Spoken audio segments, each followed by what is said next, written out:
Para preman ini membuat marah orang yang berbahaya. Tengah malam, mereka memperkosa seorang gadis di gang. Saat itu, "Oi, berhenti, kalian ngapain?"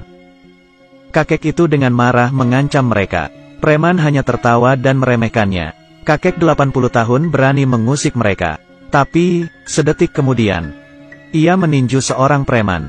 Menghadapi preman yang mengepungnya, kakek itu sama sekali tak gentar, bahkan menantang duel.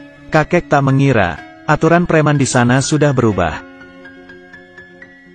Preman mengeroyoknya tanpa ampun. Tidak aturan lagi di sana. Akhirnya, kakek itu dihajar hingga tewas.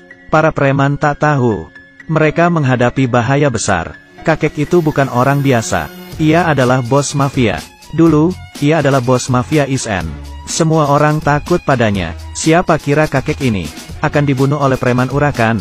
Adiknya, Riti yang berada di Spanyol mengetahui kabar itu. Ia sangat berang, lalu melacak geng preman itu. Richie terbang pulang ke London untuk membalaskan dendam ke Sumat. Ia tak akan berhenti sebelum berhasil. Setibanya di London, Richie berkumpul dengan rekan-rekannya. Roy, bagian interogasi, memiliki kemampuan luar biasa.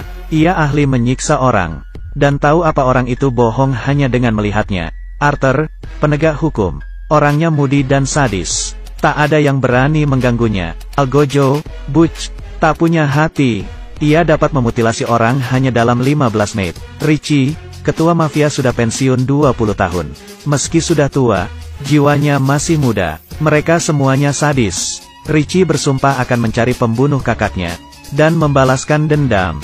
Ia mengacuhkan larangan polisi, dan masuk ke TKP dengan percaya diri. Selain noda darah, bukti lainnya sudah diamankan polisi. Demi mendapat petunjuk, Richie menemui Jack, yang merupakan mantan polisi. Dulu mereka berkolusi untuk berkuasa, dan sama-sama mengatur kota.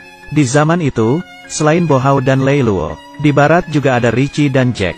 Perbedaannya adalah mereka berdua sudah pensiun. Yang satu pindah ke Spanyol dan jadi pebisnis. Yang satu lagi pensiun dalam damai. Jack memberi Richie petunjuk. Tapi, videonya tidak jelas. Satu-satunya saksi adalah korban. Akhirnya, Richie menemui gadis yang mau diselamatkan kakaknya. Gadis itu berkata, sebuah nama, Aaron. Ia adalah pimpinan preman yang telah membunuh kakak Richie. Richie tak peduli ia dari geng apa, dan tak peduli sekuat apa dia, karena ia membunuh kakaknya. Richie akan menghabisinya sampai ke akar-akarnya. Pokoknya, mata ganti mata, gigi ganti gigi.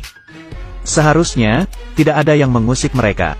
Meski tua, berumur di atas 80 tahun, dan berambut putih.